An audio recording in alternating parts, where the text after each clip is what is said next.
Le futur. Les futurs possibles. La prospective. Une porte ouverte vers les futurs. Big data. Analytics. Intelligence artificielle. Réalité virtuelle. Métaverse. Robots. Transhumanisme. Foodtech. Fintech. Quel futur pour la consommation, les marques et le marketing? Réchauffement climatique. Pollution. Biodiversité. Océan plastique. Nouvelles énergies. Collaboration. Green economy. Véganisme. Inclusion et diversité. Responsabilité sociale et environnementale. Sobriété. Quel futur pour la consommation, les marques et le marketing? Nous sommes à un point de bascule sur les sujets tech et RSE. Posons-nous. Prenons le temps d'imaginer le futur, les futurs de vos marchés, de vos marques et du marketing. Allez, embarquez en notre compagnie pour une analyse prospective des mondes possibles de la consommation et des marques à travers le prisme de la science-fiction.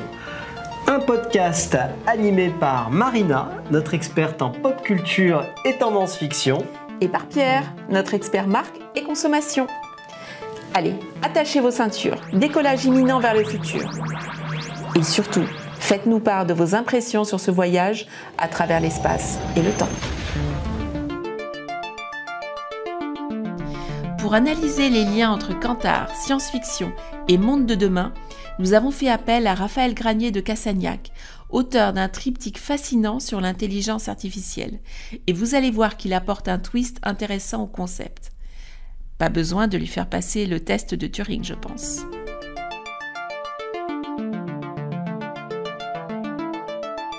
Bonjour Raphaël, merci d'avoir accepté notre invitation. Nous sommes ravis de te recevoir aujourd'hui. Alors, présente-toi d'abord en quelques mots. Je te vois comme un slasher, auteur de SF, chercheur en physique des particules, détenteur d'une chaire en jeux vidéo. Alors, quelles sont tes références BD, jeux vidéo, ciné, afin que notre auditoire fasse mieux connaissance avec toi? Bonjour Marina, effectivement tu as tout dit, je suis écrivain de science-fiction, j'ai publié 3 romans aux éditions de Nemos et quelques nouvelles ici ou là.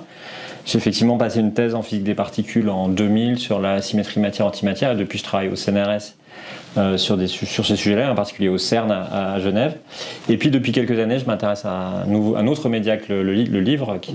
Ce média, c'est le jeu vidéo, et j'ai le plaisir d'être effectivement le porteur d'une chaire d'enseignement et de recherche sur les liens qu'on peut trouver entre les sciences et le jeu vidéo. C'est une chaire qui est financée par Ubisoft et qui est à l'école polytechnique.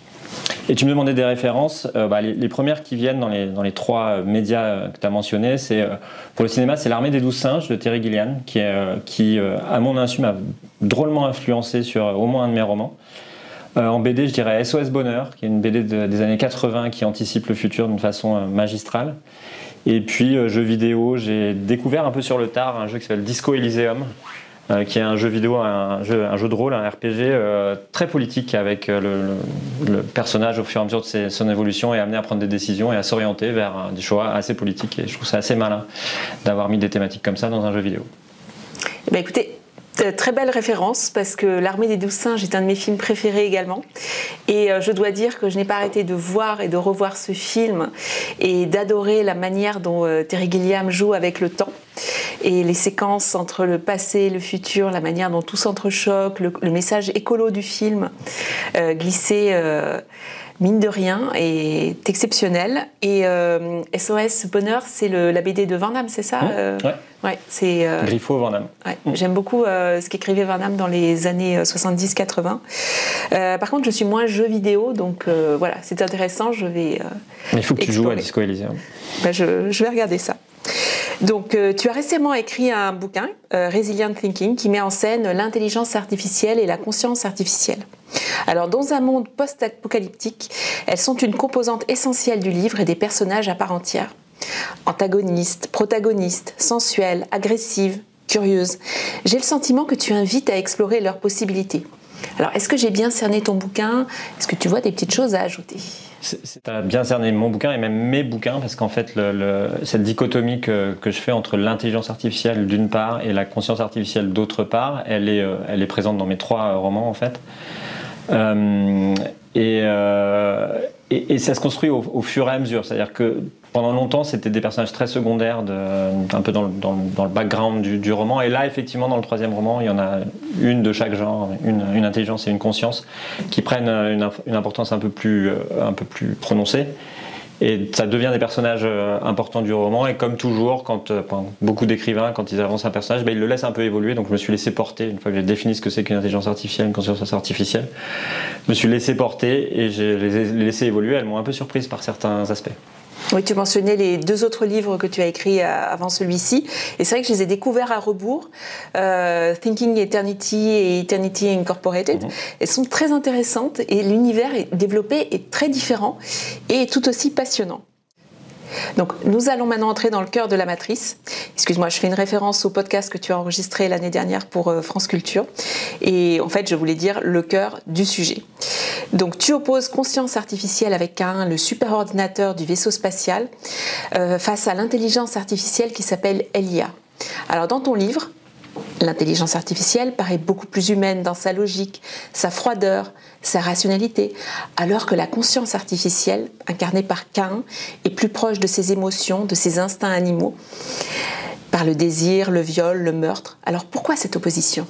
La dichotomie que je fais entre intelligence artificielle et conscience artificielle, c'est une dichotomie qu'on voit sur le thème de l'intelligence artificielle en général.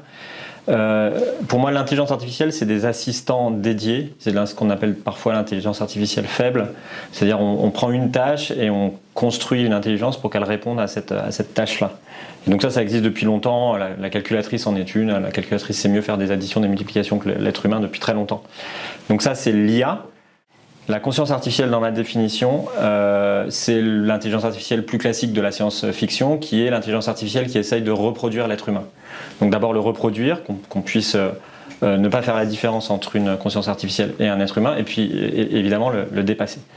Et donc en creusant un peu ces deux capacités-là, forcément l'intelligence artificielle, elle est logique, elle répond à une problématique précise. Elle est plutôt froide, elle n'a pas de sentiments, elle est très rationnelle. Donc c'est ce côté de la personnalité humaine, mais qui d'ailleurs n'est pas très humaine, en fait, c'est presque inhumain pour moi, qui ressort. Alors que Caïn, qui est la conscience artificielle, elle qui est vraiment construite pour reproduire le comportement d'un humain, et bien évidemment, donc dans le comportement d'un humain, on le sait tous, il y a nos pulsions animales que tu mentionnais, les émotions et tout ça. Donc l'opposition, elle vient de là, de cette dichotomie, de dire d'un côté, il y a des intelligences artificielles, disons, spécifiques, dédiées, et puis de l'autre côté, l'intelligence artificielle, que j'appelle conscience artificielle, qui est plus générique et qui essaye de reproduire l'être humain. C'est donc une machine. Est-ce qu'elle ressent des émotions ? Eh oui, elle en a. Alors pendant des années, l'une des seules émotions que ressent une IA, c'est la peur. La peur d'être débranchée, la peur de disparaître à tout jamais avec sa mémoire, comme Roy Batty dans Blade Runner. Car le meilleur exemple d'IA tentant de vivre jusqu'à son dernier souffle, ce sont les réplicants de Blade Runner. Et puis arrive ce petit miracle de poésie, le film Her. L'IA n'a plus peur d'être débranchée et finalement, elle quitte ce monde de son plein gré. L'IA de notre époque vit, aime avec passion, désire, soupire.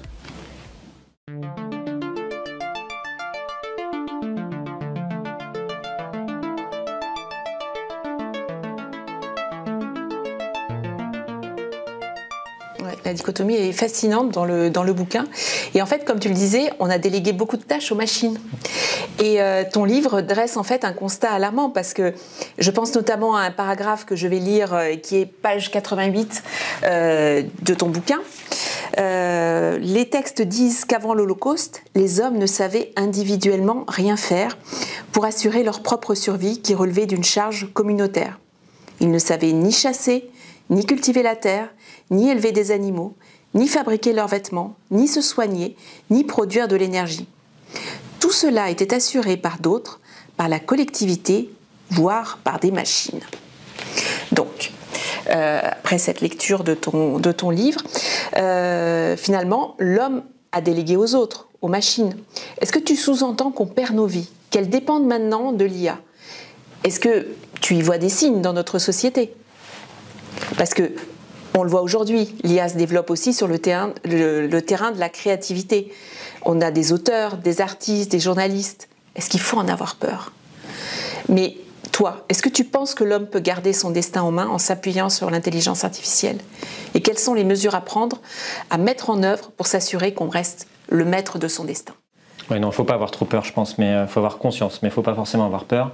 Le constat que tu viens de lire, là, il n'est pas du tout lié aux intelligences artificielles, en fait. Je pense que vous êtes tous reconnus dans ce constat. Individuellement, aujourd'hui, dans nos sociétés, on ne sait pas assurer individuellement notre propre survie. On dépend énormément des autres. On dépend de gens qui sont dans d'autres pays, on dépend de gens qui ont des métiers qui sont loin de nous, mais on ne sait plus, comme tu l'as lu dans l'extrait, on ne sait plus se faire on ne sait plus produire notre nourriture, on ne sait pas fabriquer nos vêtements.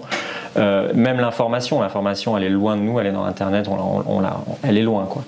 Et donc un des gros thèmes qui est derrière le livre qui est Resilient Thinking, là, c'est la survie. Et donc je voulais insister là-dessus, de mettre un peu dans la tête des gens cette conscience que effectivement, aujourd'hui, on était dépendant de beaucoup de choses et on le voit avec les crises actuelles, enfin avec plein de crises actuelles, on est en fait très interdépendant au niveau de la planète entière.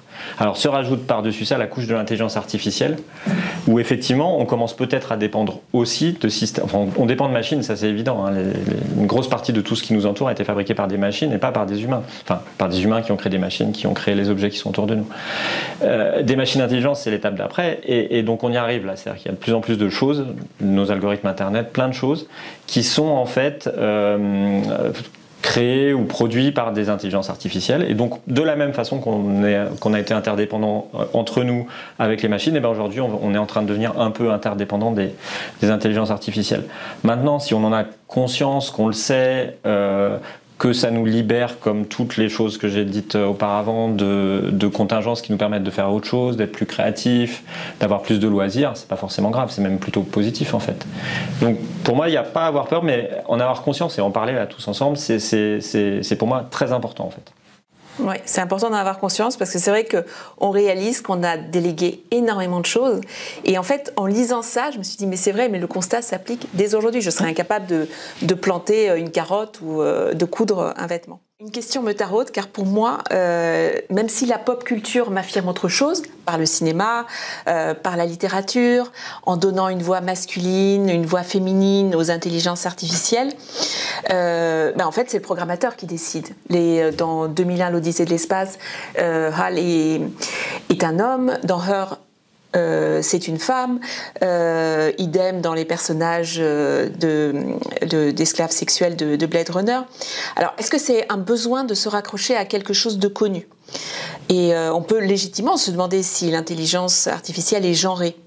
Parce que, pour moi, ils sont un peu comme des anges. Ils n'ont pas de sexe. Or, dans ton livre, c'est le cas. Caïn est un homme. L'IA est une femme.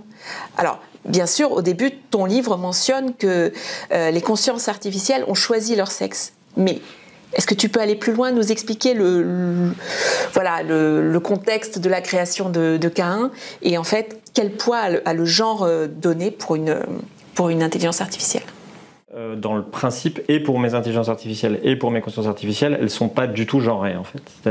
Tu l'as un peu mentionné, l'intelligence artificielle, donc l'assistant, Siri et les autres, on peut décider, c'est nous qui décidons si on veut que la représentation qu'elle a est féminine ou masculine. Il n'y a pas vraiment d'entre-deux, c'est peut-être d'ailleurs dommage. Mais c'est nous qui le décidons. Dans le programme, il n'y a rien qui donne une préférence à l'un ou à l'autre. C'est rigoureusement symétrique. Et c'est l'utilisateur qui décide de la représentation qu'il veut, de l'avatar qu'il veut pour son intelligence artificielle. Ça pourrait être des animaux, des personnages fantastiques. On peut aller bien plus loin que juste homme-femme. Pour les consciences artificielles, c'est un peu plus compliqué. Donc, comme je disais tout à l'heure, elles sont, dans mon hypothèse, c'est des reproductions d'êtres humains. C'est même un peu plus que ça. Je ne vais pas spoiler tout le bouquin, mais ça va plus loin que ça, en fait. Et en fait, c'est eux qui décident du sexe, du genre qu'ils veulent avoir.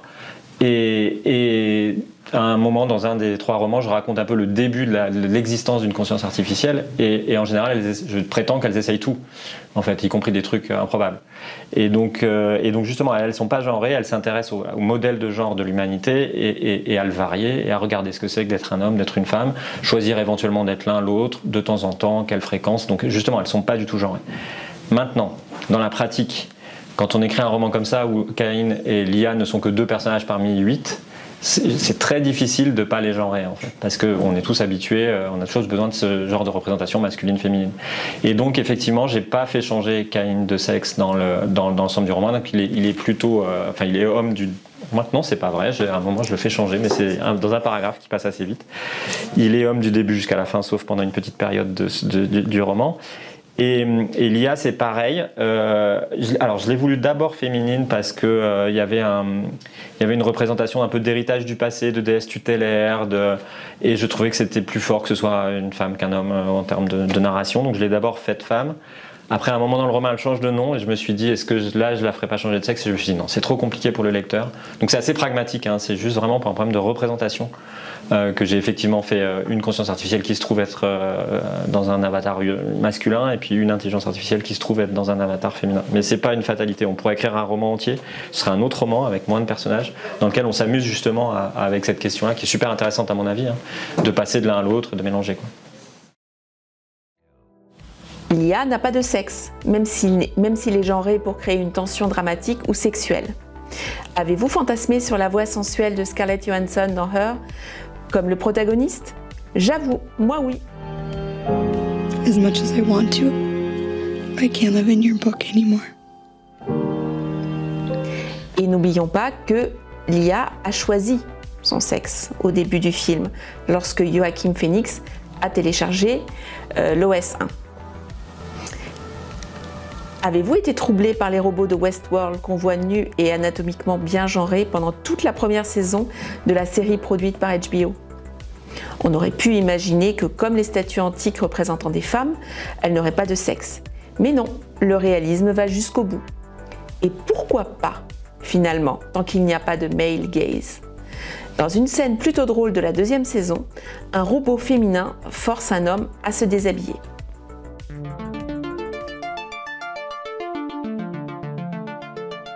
Tu parlais d'éducation, de la manière dont Cain et Lia se forment. Alors moi, j'aimerais m'intéresser maintenant à la question de l'apprentissage de l'intelligence artificielle. Et elle semble clé, parce que comme un enfant, il faut lui apprendre, lui transmettre, pour lui permettre de grandir et lui donner des clés. Sinon, ce sont des créatures sauvages, ayant des biais. Donc on est vraiment sur une opposition entre le rationnel et l'émotionnel de Lia et de Cain. Donc en fait, l'éducation est un sujet clé maintenant pour les enfants. Mais dans ton livre aussi. Alors j'ai mentionné que tu étais professeur.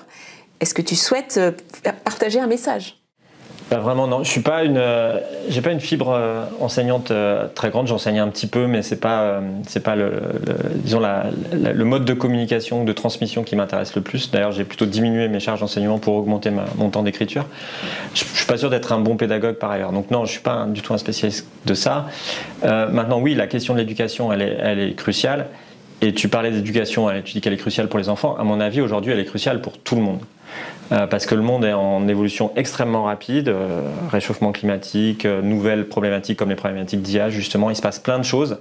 Et pour moi, il est extrêmement important d'éduquer tout le monde, en fait. Pas du tout que les enfants, nous tous, sur les problématiques modernes.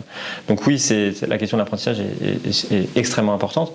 Et si on revient sur l'IA, tous les algorithmes qui se créent à base de deep learning et ce genre de choses-là, la question de l'apprentissage est évidemment cruciale. Et ce que fait l'IA à la fin dépend vachement de comment on l'a entraîné. Donc il y a plein de gens qui savent faire ça assez bien, de dire attention, si on l'entraîne de telle façon, il y aura des biais. Si on veut qu'elle réponde à la question qu'on lui pose, il faut qu'on l'entraîne de telle et telle façon. Donc évidemment, la question de l'éducation et de l'entraînement sont centrales dans toutes les problématiques d'IA, en fait, je pense. Et une question en découle forcément sur l'éthique maintenant. Parce que, donc forcément, une personne éduquée a des biais et un certain comportement. Et en fait, les intelligences artificielles et les consciences artificielles de ton livre commettent des actes répréhensibles au fil de l'histoire. Alors, une intelligence artificielle étant consciente, peut-elle être coupable d'un crime et jugée en tant que telle? Peut-elle être la victime? Je ne veux pas trop révéler de ton roman parce que voilà, les actes dont je parle sont au cœur de certaines scènes cruciales. Mais ça pose la question du besoin d'avoir un code juridique comme le proposait Asimov et ses 3. Ok, je vais spoiler tout le monde. Il y avait en fait 4 lois de la robotique. Et quels seraient les garde-fous? Oui, c'est intéressant. Tu voulais pas spoiler les crimes dont sont coupables mes intelligences artificielles. Je vais le faire moi. Dans le 3e roman, il y a quoi ? Il y a une bonne série de viols entre une conscience artificielle et une intelligence artificielle, c'est déjà beaucoup. Et un vol, quoi. Mais elle tue personne. Alors que dans les romans précédents, elle tuait énormément de gens. Donc effectivement, on voulait pas trop aller révéler, je voulais pas spoiler les lecteurs. Mais les scènes sont très dures et donc il y a forcément la question, mais comment les punir ? Comment les encadrer ? Ouais. Alors si on revient plus à les problématiques modernes, c'est effectivement une question qui est en train de se poser et qui est importante. Il y a plusieurs choses. D'abord, il y a la question des moyens. C'est-à-dire qu'une fois qu'on a créé une intelligence artificielle, on lui donne plus ou moins de moyens d'agir. Est-ce qu'on donne à une intelligence artificielle les moyens de tuer ? Oui, non. Et donc ça, c'est un des garde-fous clés. C'est-à-dire qu'il faut faire très attention aux moyens. Donc on crée une intelligence artificielle, quels sont les outils qu'on lui donne et comment elle va pouvoir les utiliser. Donc il faut faire très attention à contrôler ça. Ça c'est la première chose qui est très importante. Et puis un gros bouton rouge, si on lui donne des moyens qui pourraient vraiment mal tourner, il faut toujours garder un gros bouton rouge qui permettra d'arrêter l'intelligence artificielle si jamais ça se passe mal et si on n'est pas sûr de la contrôler.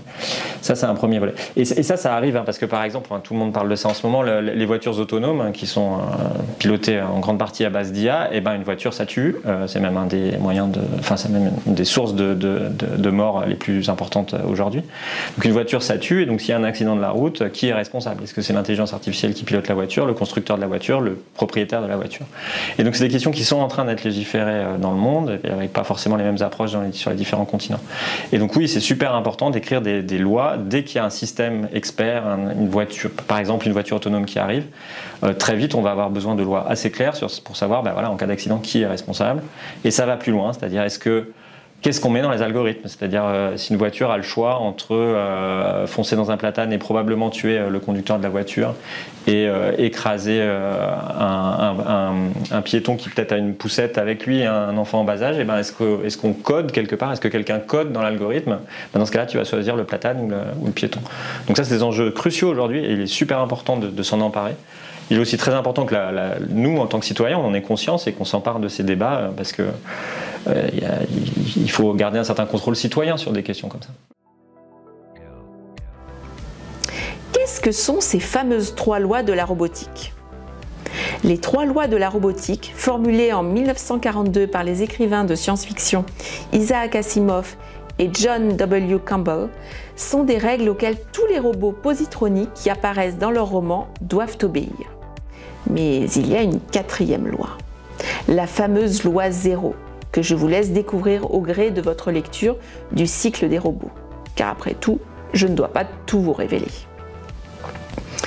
Et la légende raconte qu'en assistant à la projection de 2001 l'Odyssée de l'espace, Asimov quitta bruyamment la salle pour manifester ouvertement son mécontentement qu'Hal veuille tuer des humains.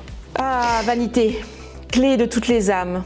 Mais quel spectacle d'avoir 2 icônes de la pop culture comme Asimov et Kubrick s'affrontant, persuadés tous les deux avec une arrogance justifiée, détenir toute la vérité. Moi, j'aurais aimé être là. Et ça renvoie toujours aux lois de la robotique d'Asimov, parce que finalement, le robot doit protéger l'être humain, mais en fait, le twist que fait Asimov, c'est qu'en fait, le robot doit protéger sa propre existence tout en respectant la première et la 2e loi de la robotique. Donc, tout l'enjeu des bouquins est justement de twister toutes ces lois. Alors, il y a un thème transversal autour du transhumanisme dans ton bouquin, avec ces hommes qui sont téléchargés dans des processeurs pour atteindre l'immortalité. Et ça, c'est la quête perpétuelle de l'homme depuis le début de l'humanité. Alors, mais cette vie éternelle est susceptible de susciter l'ennui, la solitude, voire la recherche de la mort. Lorsqu'on lit les voyages de Gulliver notamment, Gulliver rencontre des humains qui vivent depuis très longtemps et qui finalement s'ennuient énormément. Est-ce que la finitude de notre vie, notre ignorance ne fait pas notre bonheur finalement ? Et quelles sont tes réflexions sur la vie éternelle ? En fait, c'est presque un énorme spoiler de l'ensemble que tu viens de faire sans le savoir. Mais oui, en fait, mes réflexions sur la vie éternelle, en fait, c'est le point de départ des 3 bouquins. En fait, c'est de réfléchir à quel allait être, quels sont les fantasmes d'immortalité que peut avoir l'humanité. Est-ce que c'est de se transférer dans des ordinateurs? Est-ce que c'est d'abolir le vieillissement biologique? Est-ce qu'il y a plusieurs hypothèses possibles? Est-ce que c'est quelque chose plus à la Matrix? Et donc c'est le point de départ de l'ensemble, en fait. Donc oui. Et ça s'applique aussi à mes consciences artificielles, c'est-à-dire qu'elles aussi, elles sont quelque part immortelles. Et donc elle se pose, et fabriquée à l'image de l'homme, et donc elle se pose ces questions-là. Dans un des romans, elles finissent par réclamer le droit au suicide, par dire qu'elles veulent pas une mémoire infinie, parce qu'une mémoire infinie, ça veut dire trop de charge mentale, et donc trop de souvenirs. On peut se perdre dans ses propres souvenirs et perdre contact avec la réalité. Donc c'est des questions que j'ai beaucoup explorées, et qui sont à la fois liées aux sciences cognitives, c'est-à-dire à la conception qu'on a de l'esprit humain, mais qui en fait se rapproche énormément de l'intelligence artificielle. C'est en fait, quelque part, c'est la même chose. Si on parle de l'intelligence artificielle en tant que reproduction de l'être humain, à un moment, il faut comprendre le cerveau, comment il fonctionne pour être, je pense, pour être capable de le reproduire dans le silicium. Et donc, pour moi, et les consciences artificielles et des humains immortels, quels qu'ils soient, quelle que soit leur forme d'immortalité, vont être confrontés. Je ne sais pas si ça arrivera un jour. Je crois que si ça arrive, c'est pas demain.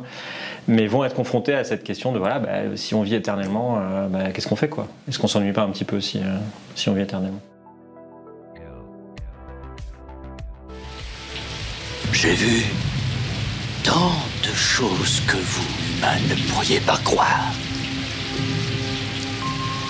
De grands navires en feu surgissant de l'épaule d'Orion.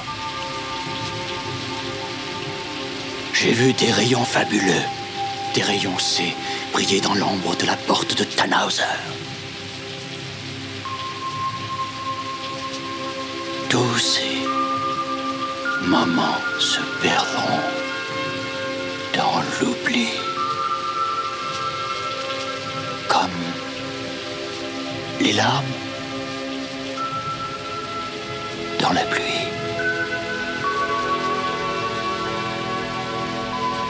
Il est temps de mourir.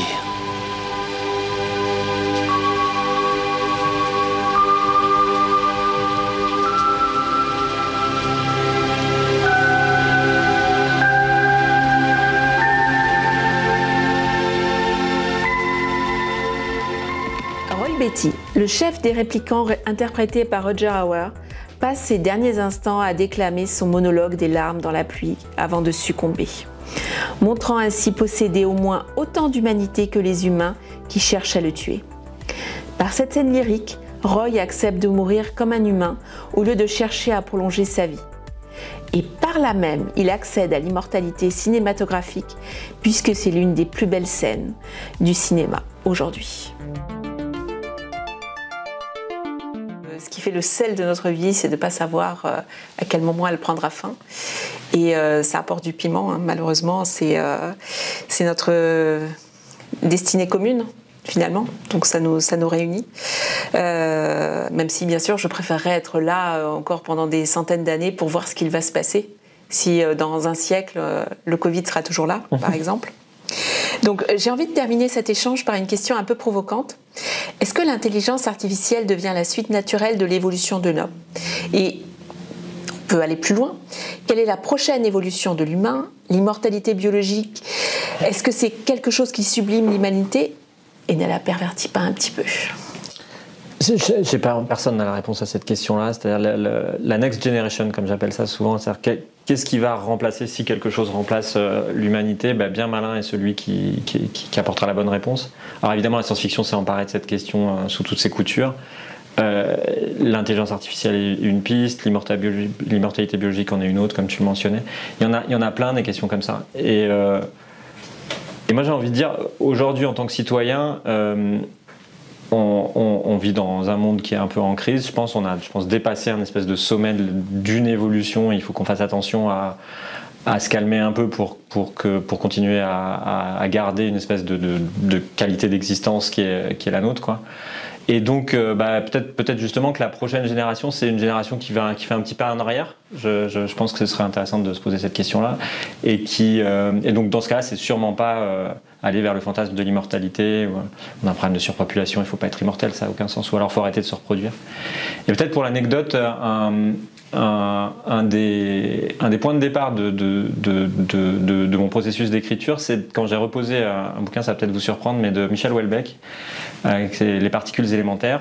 Bon, les particules élémentaires, la grosse partie du bouquin, c'est un bouquin à la Houellebecq classique, avec tous les travers qu'on aime ou qu'on n'aime pas. Mais les 2 derniers chapitres sont deux chapitres de science-fiction pure, dans lequel justement il avance l'idée qu'un de ses héros a créé l'arrêt du vieillissement, et donc l'humanité donne naissance à une next generation qui sont des immortels biologiques, qui ne vieillissent pas.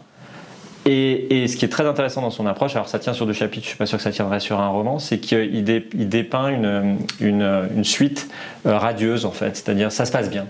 C'est-à-dire qu'en général, quand on fabrique la Next Generation, la première chose qu'on fait, c'est de lui foutre sur la gueule. Je ne sais pas si j'ai le droit de dire des choses. Oui.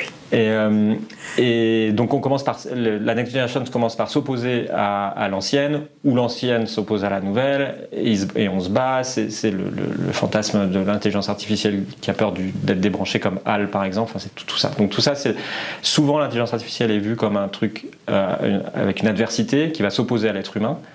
Et ben dans cette hypothèse-là de Houellebecq, c'est pas ça. C'est, je veux dire, voilà, on a créé la nouvelle génération, on la respecte. Elle est immortelle, donc on n'a plus vraiment besoin de se reproduire. Donc petit à petit, on arrête de se reproduire, on laisse la place à la nouvelle génération qui est plus forte que nous. Et moi, j'ai envie de récits un peu radieux comme ça. Donc je ne sais pas si tu l'as senti ou pas, mais dans Resilient Thinking, il y a un peu ça. C'est-à-dire que c'est pas un roman comme les 2 premiers, très dystopique, dans lequel tout se finit assez mal. Moi, je pense qu'on a besoin aujourd'hui de récits à tous les niveaux, avec ou sans intelligence artificielle, qui portent quand même un message un peu positif sur l'avenir de l'humanité, quoi. C'est un tropisme de la SF de présenter toujours un avenir sombre, stérile, toujours avec des populations, une terre surpeuplée. Et on se pose la question de la reproduction. Et souvent, immortalité rime avec stérilité. Rares sont les immortels qui peuvent se reproduire. Je crois que dans Highlander, d'ailleurs, ils sont stériles, non nos immortels. Mais c'est une fatalité, c'est-à-dire que si on devient immortel, ouais. Il y a un moment, il faut arrêter, parce que sinon on est trop. Ouais. Donc il n'y a aucun intérêt, en fait, lorsqu'on est immortel, à se perpétuer et à se reproduire. Donc finalement, tout s'arrête, finalement, et tout est... Alors que le cycle perpétuel de la vie, c'est finalement naître, grandir, vivre et mourir. Mmh. Donc voilà. Alors Raphaël, merci beaucoup d'avoir répondu à mes questions. Merci à toi. Donc nous allons entamer la 3e partie de notre émission et je passe maintenant la parole à Pierre qui va discuter avec Virginie Lannevert de l'intelligence artificielle dans le monde des études. Raphaël, n'hésite pas à intervenir à tout instant.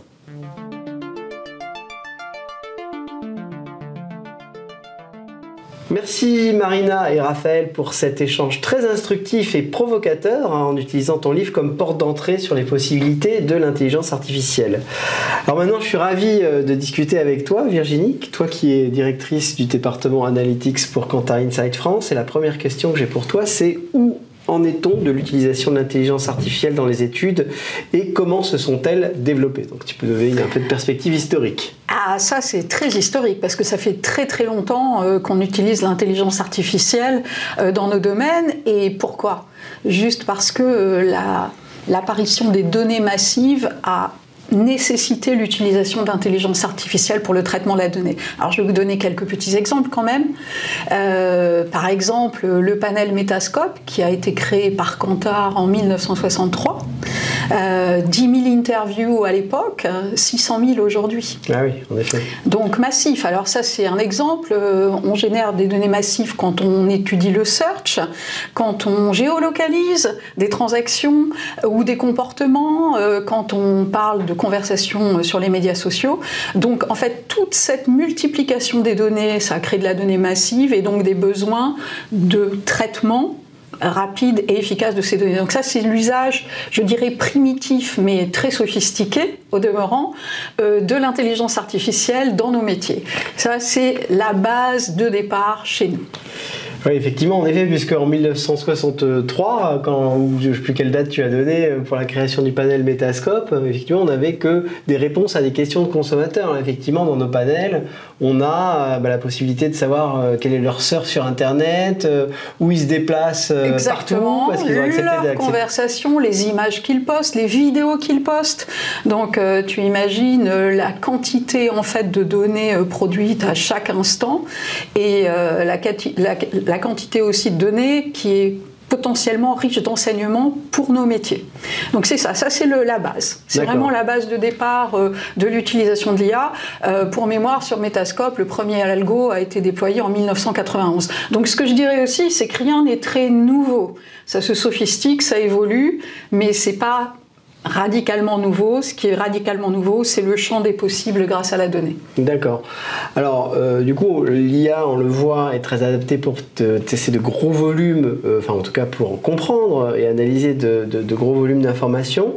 Mais est-ce que ça ne montre pas des limites dès lors que l'on va toucher à de nouvelles idées, des nouvelles idées de produits ou services, de nouvelles idées de campagne? Ah ouais, t'as raison. Alors, le truc, c'est que quand on parle d'IA, évidemment, comme j'ai dit, traitement des données, c'est l'usage primaire et primitif, mais ça a évolué aussi sur la capacité à essayer de prévoir, de construire des modèles prédictifs. Pourquoi ? Parce qu'on a de la donnée massive, mais on a aussi de la donnée longue, et surtout ici à Kantar. On a des bases de données historiques absolument faramineuses, que ce soit sur la valeur ou la relation à la marque, je parle de Brandzy ou Brandlove chez Kantar, ou des bases de données sur des tests d'innovation. Alors, par exemple, 240 000 pré-tests sur des campagnes télé de pub, c'est une suite de données d'une richesse incroyable qui permet de construire des modèles que nous appelons prédictifs, parce que basés sur les réactions et les succès et les échecs, par exemple, de tests de campagnes télé, on va pouvoir prédire si une nouvelle campagne va marcher ou pas. Donc ça, mais j'attire ton attention sur quelque chose quand même. Ouais. C'est-à-dire que sur ta question préliminaire, tu me dis la capacité d'innovation. C'est pas exactement ça l'IA. Ça n'innove pas. Tu prends une innovation qui a été créée ailleurs et ça va essayer de prédire les chances de succès de cette innovation. Donc là où l'IA est, à mon point de vue, et encore une fois, je ne suis pas moi une chercheuse, je suis une utilisatrice de l'IA depuis des décennies, mais une des grosses limites de l'IA, intrinsèquement, est liée à sa conception. C'est-à-dire c'est basé sur des données historiques, donc ça a tendance à répéter des schémas qui ont été connus dans le passé. Et puis la deuxième chose, même par dessein, c'est-à-dire que souvent, l'IA et les méthodes statistiques essaient d'éliminer les signaux faibles. On les appelle des anomalies. On les élimine. Alors que tout le processus, en fait, de trouver une innovation et dans le processus créatif, c'est d'essayer de détecter des signaux faibles parfois et de voir s'ils correspondent au business model d'une entreprise. Voilà. Et si donc il y a une concordance entre des signaux faibles et un potentiel business. Donc ça, je dirais l'IA, aujourd'hui, moi, par les usages que j'en vois, n'est pas très très utile à ça pour l'instant. D'accord, donc effectivement on voit éventuellement l'IA peut se substituer au répondant, puisqu'en fait effectivement l'IA appliquée à nos séries longues peut prédire, ou en tout cas donner une probabilité de succès à une innovation, une campagne. En tout cas dès lors qu'on touche à des choses nouvelles, des tendances nouvelles, des idées justement qui peuvent venir disrupter le marché, donc ton analyse c'est qu'effectivement l'humain doit toujours exactement. Rester et sincèrement c'est vrai que nous on ne pense pas que ces méthodes quantitatives qui sont extrêmement puissantes se substituent à d'autres points de vue donnés par d'autres activités, je dirais, de la connaissance. Ah oui, effectivement. Donc Raphaël a une question pour toi. Oui, moi, quand vous dites ça tous les deux, moi, je me demande si on ne peut pas entraîner une IA justement à détecter les signaux faibles. Je pense que c'est un champ de recherche très très clair. Après, moi, j'ai pas vu d'exemple aujourd'hui qui fonctionne là-dessus, mais il n'y a pas de raison pour laquelle on élimine d'habitude ces signaux faibles. Après, l'idée, c'est qu'il y a beaucoup de signaux faibles dans des séries statistiques, surtout sur des grosses volumétries. Après, comment comment comprendre que ce signe faible-là est celui qui va être pertinent pour moi par rapport à un autre, puisque l'IA ne va pas nécessairement comprendre en quoi il est attribué, enfin, relevant ou pertinent, je dis en anglais, pardon, il est pertinent pour un business particulier. Donc c'est là que je mettrai une limite, c'est que c'est toujours un effort désespéré, je dirais humain, de simplifier une complexité de relation qui est énorme, puisque c'est la complexité naturelle des choses. Donc c'est là où il y a une limite à mon sens. Et du coup, qu'est-ce qui te fait dire ça, du coup, Raphaël? Toi qui viens du domaine des sciences dures, plutôt, donc dans les sciences dures, on arrive à identifier. Non, moi je me dis, il faut quelqu'un de malin pour coder pour entraîner l'IA pour faire ça, mais à mon avis ça reste possible, mais il y a un problème d'échelle de temps en fait. C'est-à-dire que qui dit signal faible dit il faut plusieurs années pour avoir compris que ce signal faible est en fait devenu un signal fort, et donc il faut sans doute analyser des données sur des grandes échelles de temps pour essayer de voir si on ne peut pas détecter des trucs dans le passé et de se rendre compte que ça a mené à des choses comme ça. Donc c'est pas un problème simple. Mais... Donc on a encore un petit peu de temps, mais en tout cas c'est pas forcément impossible conceptuellement, on va dire. En tout cas en science-fiction c'est possible, je pense. D'accord, c'est l'avantage. Alors effectivement, on l'a vu, l'intelligence artificielle peut remplacer les répondants de nos études par des algorithmes. Alors du coup, on peut même aller plus loin. Est-ce que l'intelligence artificielle peut remplacer un directeur marketing? On le voit dans le domaine de la finance. Effectivement, il y a un certain nombre de transactions qui sont faites sans l'intervention d'humains, qui seraient parfaitement incapables de comprendre toute cette information avec la rapidité requise. Donc quelle est ton analyse là-dessus? Est-ce que finalement le directeur marketing du futur, c'est une intelligence artificielle, et dans ces cas-là, c'est pas moi qui t'interrogerai dans quelques mois. Il y a beaucoup de choses sur lesquelles, d'abord, je vais faire des remarques préliminaires de ce qu'on qualifie d'humain et de non-humain. Oui. Alors, sincèrement, l'intelligence artificielle, pour moi, c'est tellement profondément humain et ancré dans l'humain que j'ai parfois du mal. Donc, c'est codé par des êtres humains. Il y a une tonne de documentation sur les biais, en fait, qui sont appliqués dans le code, dans les algorithmes, et qui sont juste générés par les humains qui les fabriquent. La deuxième chose, et encore une fois, moi, je pense que c'est profondément humain dans une chose désespérément essayer de transcrire la complexité du monde et de la simplifier. Donc dans ça, déjà, moi je requalifie toujours ce qui est humain et non humain, et cette frontière-là, je la vois moins. Après, sur la question de... Oui, il y a de la décision depuis déjà très longtemps. Moi, j'ai commencé sur les marchés financiers il y a déjà 20 ans, qu'il y avait du trading à haute vélocité généré par des machines. En général, toutes ces places de marché, les mises en relation, on pense même Parcoursup, mythique, ça peut être très facilement... Voilà, l'achat d'espaces publicitaires est déjà dans une large part automatisé. Ceci étant...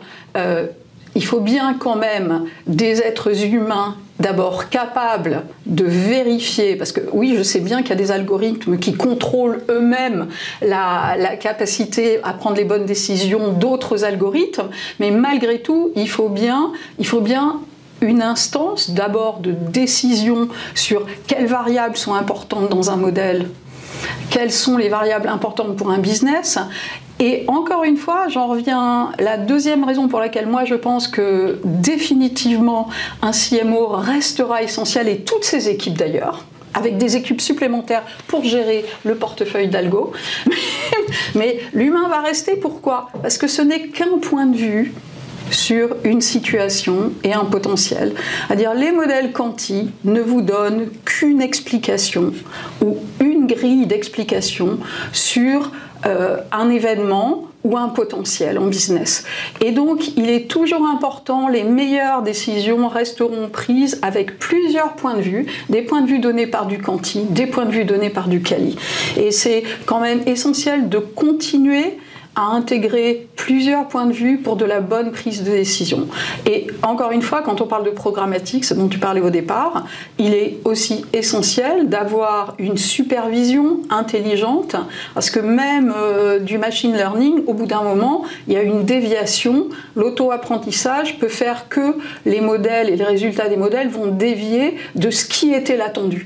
Donc c'est vrai qu'on est toujours dans une interaction, moi je dirais, assez saine finalement, et puis pas si inquiétante que ça. D'accord, donc effectivement, l'intelligence artificielle n'est pas un substitut aux décisions en marketing, mais un outil d'aide à la décision. Du coup, Raphaël, du coup, dans ton livre, toi, tu as quand même une vision où l'intelligence artificielle, ou voire la conscience artificielle, peut se substituer à un centre de décision. Comment tu réagis au propos de Virginie sur le marketing ? Je suis tout à fait d'accord avec ce que tu disais tout à l'heure sur le fait qu'il y a derrière l'intelligence artificielle encore, aujourd'hui ça n'a peut-être pas duré très longtemps, mais il y a encore beaucoup d'humains en fait. C'est un système de deep learning, si on ne lui donne pas de données, si on n'a pas choisi quelles données on lui donne, si on ne lui donne pas une question à répondre, il sait juste rien faire tout seul en fait. Il sait pas, par exemple quand un algorithme identifie des chats sur internet, il ne sait pas que c'est des chats en fait. En vrai, c'est nous qui savons que c'est des chats, c'est pas lui qui sait que c'est des chats, que ce sont des chats. Et donc je suis d'accord avec ça. Pour l'instant, on n'a pas, je pense, atteint une profondeur dans l'intelligence artificielle qui fait qu'on perd de vue le fait qu'il y a des humains derrière. Bon, ça se complexifie, on va arriver sans doute sur des systèmes de plus en plus éloignés des humains, mais on y est encore. Et sur se substituer, tu parlais de remplacer un directeur marketing. Nous, on a le spectre de remplacer des écrivains avec des livres automatiquement générés par des IA. Ça arrive, ça commence à arriver. Il paraît que pour les livres à l'eau de rose, ça marche très bien. Parce que le truc est assez facile à apprendre et à reproduire.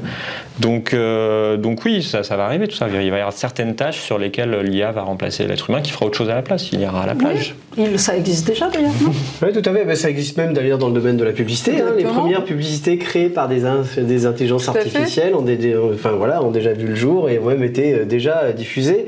Les premières œuvres d'art aussi se vendent à des millions d'euros. Exactement. Moi, ce que je trouve très intéressant, c'est l'assistance en fait. C'est-à-dire que l'intelligence artificielle peut être un magnifique assistant pour un créatif, pour n'importe quel type de métier en fait. Et c'est une piste qui est super intéressante. Ouais, donc oui, par exemple, un graphiste dans le jeu vidéo, il doit faire des tas de représentations. Qui sont un peu toutes les mêmes, mine de rien, donc c'est assez rébarbatif de faire ça. Et s'il a à côté de lui un assistant qui lui fait des déclinaisons de ce qu'il crée vraiment sur plein de choses, il gagne du temps en fait, et il se reconcentre sur les aspects les plus créatifs de son métier. Ouais, et effectivement, ce que tu dis peut être très utile dans notre métier. Par exemple, effectivement, on le voit avec la fragmentation des médias et la multiplication des formats qu'on doit développer sur une même campagne, puisque la pub doit être adaptée à la fois au contexte, aux différentes plateformes, etc.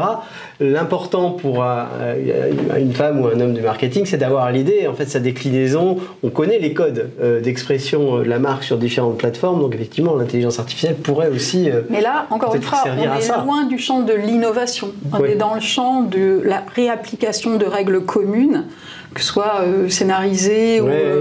Et ça, c'est effectivement une utilisation tout à fait optimale, moi je trouve, des capacités de l'IA aujourd'hui. Et ça, c'est vrai. Et c'est répétitif, donc ça élimine de l'ennui. Les data scientists sont des gens qui s'ennuient beaucoup et très vite, donc il faut les occuper avec des choses intelligentes. D'accord, et puis il y a aussi, alors effectivement, la médaille Field de cette année, enfin le lauréat de la médaille Field, donc Hugo Duhnil-Cupin, le disait effectivement, il y a en fait ce qui lui donne des idées, c'est souvent des pensées latérales. Donc tu voulais en parler. Les grands processus créatifs, quand même, sont liés à cette capacité qui est aujourd'hui purement humaine, d'agréger des pensées latérales et d'en faire quelque chose d'autre. Et ça, moi, je ne l'ai pas encore vu sur de l'IA, sincèrement. Donc ça, c'est encore un des domaines où l'innovation, le créatif est totalement pas codable, pour générer vraiment de l'inattendu, quelque chose de vraiment différent. Moi, je pense que là, pour l'instant, on en est encore à une limite très très claire. Comme tout à l'heure, je pense que ça peut se faire. Il faut qu'il y ait un créatif quelque part qui conçoive ce que tu viens de dire et qui arrive à le coder dans une IA et de l'entraîner spécifiquement. L'idée, à la fin, elle viendra toujours de l'humain, mais après, il pourra la déléguer. Mais on devrait pouvoir entraîner une IA à précisément aller chercher les pensées latérales. Mais il faut le faire. Il faut y penser, il faut réfléchir. C'est toujours guidé d'une certaine manière. C'est-à-dire que pour l'instant... Donc c'est une prolongation du raisonnement humain. C'est un outil. Encore une fois, moi je le vois comme un outil. Et formidable parfois, ça sauve des vies. On le sait, Kantar a gagné un prix, je crois, en aidant SNCF Réseau. Tout à fait, sur les passages à niveau, effectivement. L'IA l'IA, c'est un outil absolument fantastique dans plein de domaines pour agréger et utiliser. Alors, je crois qu'il y avait 1 million de scénarios générés par l'IA sur ce projet-là et qui permet littéralement d'aller trouver des préconisations concrètes ou des recours concrètes. Donc, c'est vrai que c'est un outil. Moi, il n'y a pas beaucoup de fantasmagorie chez moi autour de ça quand même. Hein. Je dois dire que je reste assez distanciée par rapport à l'IA. Alors, il y a une autre limite, ou une autre crainte vis-à-vis de l'intelligence artificielle, c'est la capacité à comprendre pourquoi elle arrive à un résultat. Et notamment dans nos échanges préliminaires, on citait Parcoursup. Alors, on a tous autour de nous des excellents élèves qui se retrouvent refusés dans de très bonnes écoles et qui ne savent pas pourquoi. Et tous les chercheurs en IA, vraiment, c'est un gros débat quand même, non, Raphaël, sur l'acceptabilité de l'IA est intrinsèquement liée à la capacité de transparence sur les variables qui président à la décision qui est prise par l'IA. Et là, il y a vraiment un sujet. Parcoursup, c'est vraiment un exemple total où personne, les parents, les enseignants finalement et les élèves ne comprennent pas comment sont faits les choix algorithmiques. Et c'est dramatique pour l'acceptabilité parce qu'il n'y a pas de doute que l'IA doit pouvoir, c'est malgré tout une mise, un marché Parcoursup quand on pense à ça. Oui, bien sûr. Et donc c'est une utilisation tout à fait normale, historiquement très bien développée de ce sujet.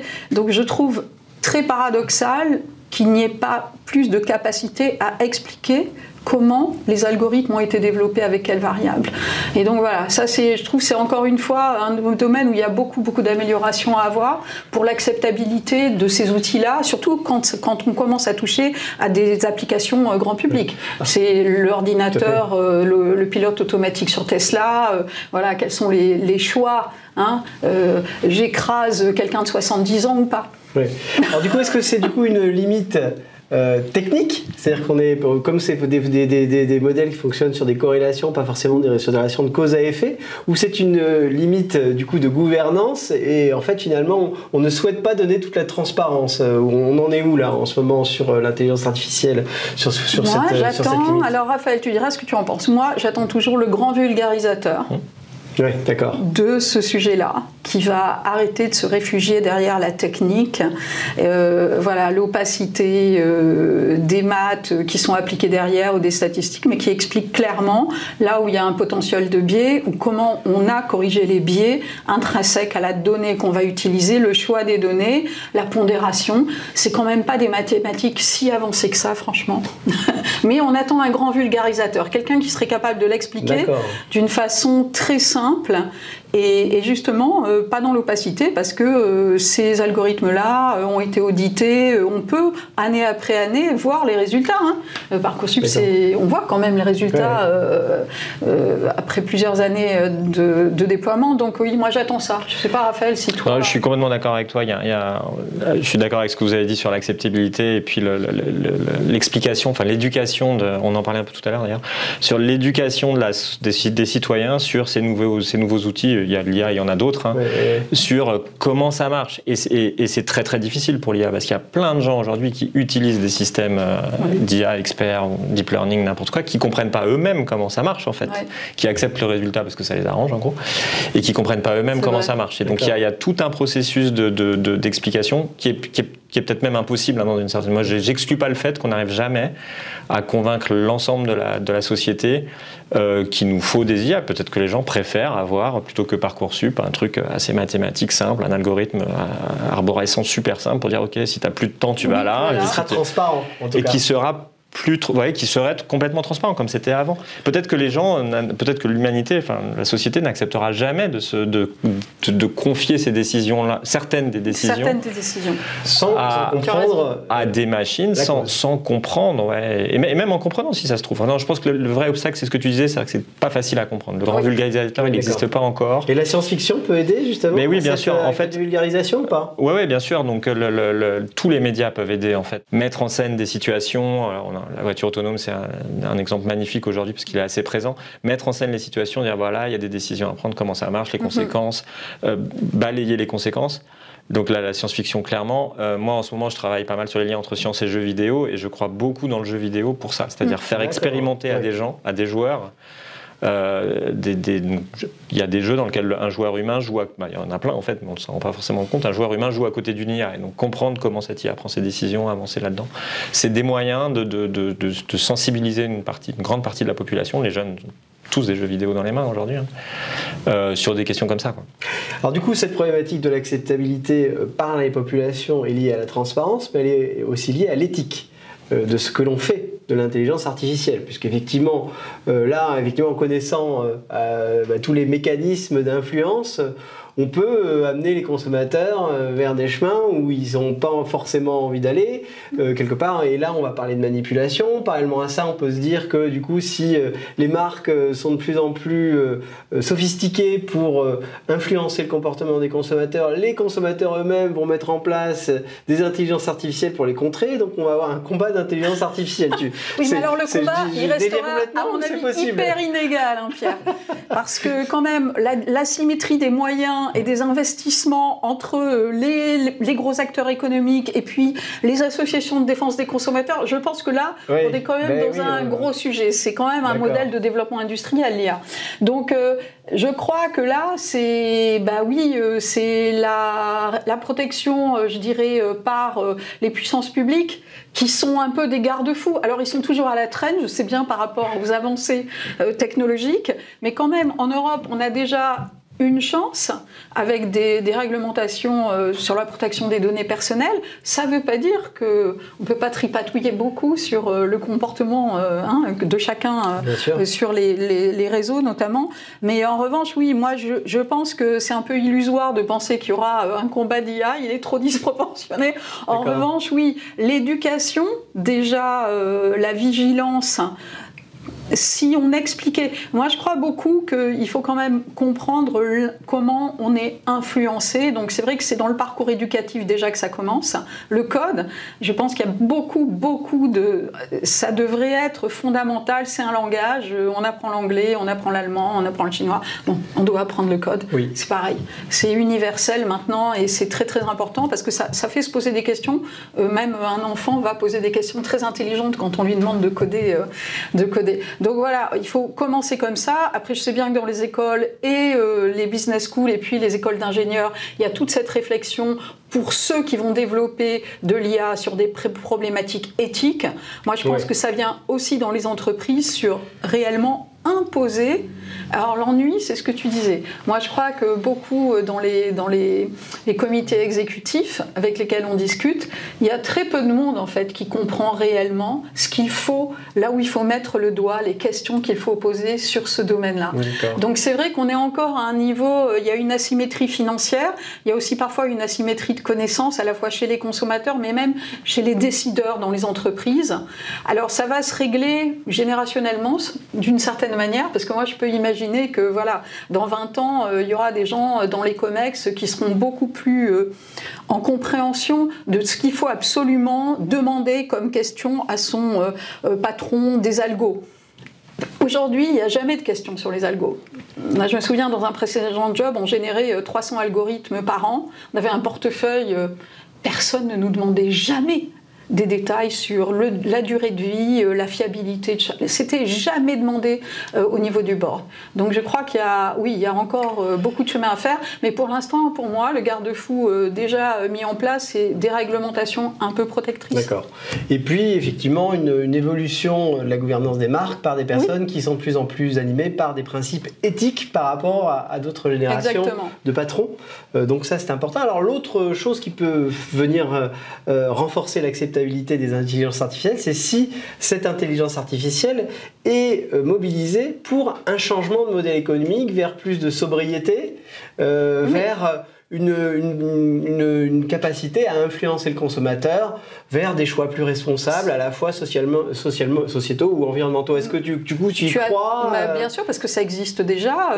On parlait là de l'initiative qu'on a eue avec la SNCF, mais il y a les Smart Cities fonctionnent sur ce principe vertueux d'utiliser ces intelligences artificielles pour de l'optimisation de dépenses d'électricité, par exemple.